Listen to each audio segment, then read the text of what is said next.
Thank you, Mr. President.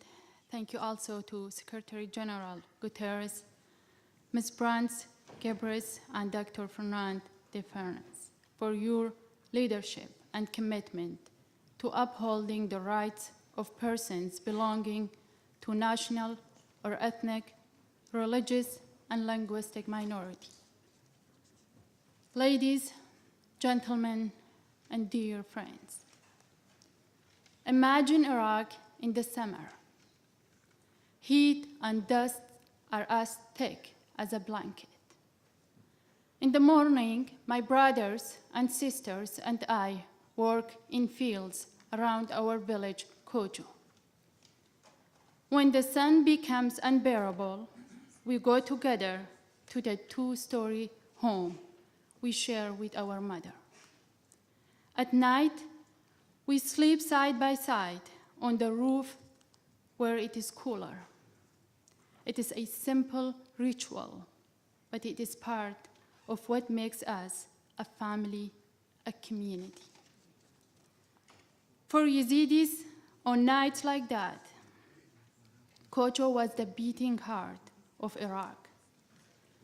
But throughout our country, before tragedy and violence and the black and white narrative of sectarianism and terrorism came to define Iraq internationally, people of all different religions and ethnicities built their own communities, as we did.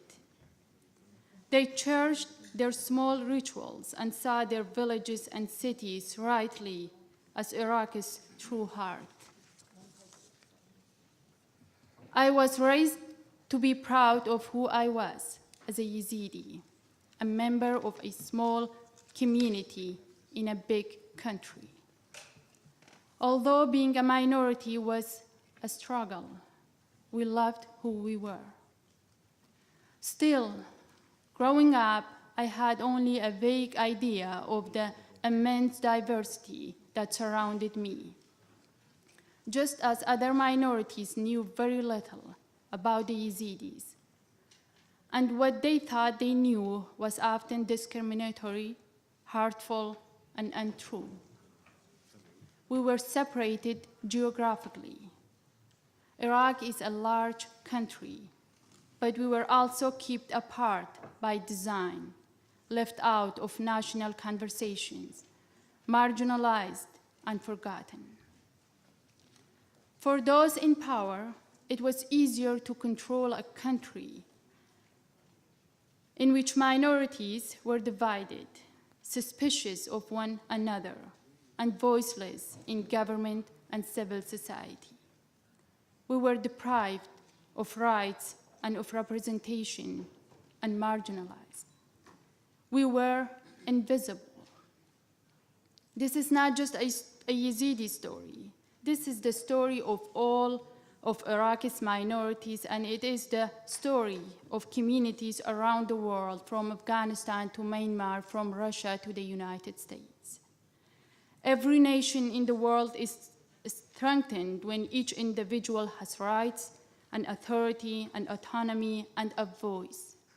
And yet, still today, so many nations refuse basic rights and recognition of their minorities. Our isolation had violent consequences. Many now know the story of the Yazidi genocide. After generations of neglect and persecution, Yazidis were alone and unprotected when ISIS came into Iraq. ISIS understood something Yazidis have known for generations, that no one would come to help us. But our marginalization didn't only leave Yazidis vulnerable. It left all of Iraq open to war and terrorism. Suffering and violence swelled far beyond the borders of our small towns and villages. The entire country, regardless of religion or ethnicity, is part of this brutal story. 30 years ago, the United Nations affirmed the rights of persons belonging to national or ethnic, religious, and linguistic minorities. In this landmark declaration, the UN affirmed the importance of minorities to functioning democracy and called on all countries to end discrimination, embrace diversity, and include minorities in government. Today, I'm asking member states and the entire international community to take practical steps to make these ideals a reality. It has been 8 years since ISIS attacked my village, and 8 years since Yazidis began fighting on a global stage for rights in our home country. Still, today, most of Yazidis live in camps for internally displaced in Iraqi Kurdistan.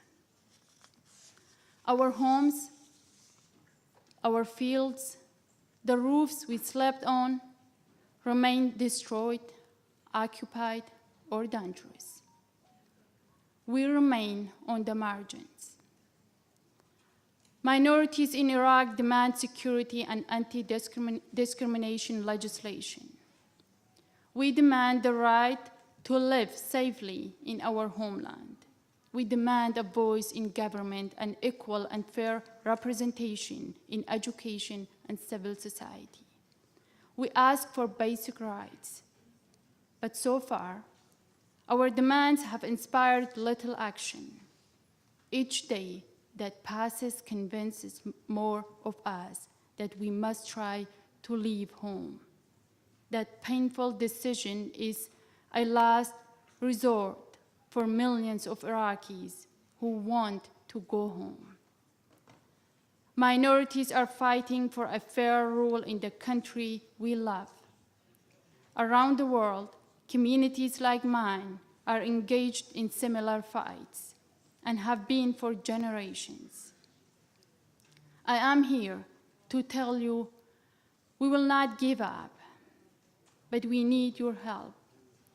We need the international community to act, to show the world that they believe in the ideals outlined in this resolution. We know brutal consequences of inaction. We call upon you to be our partners in this fight. Thank you.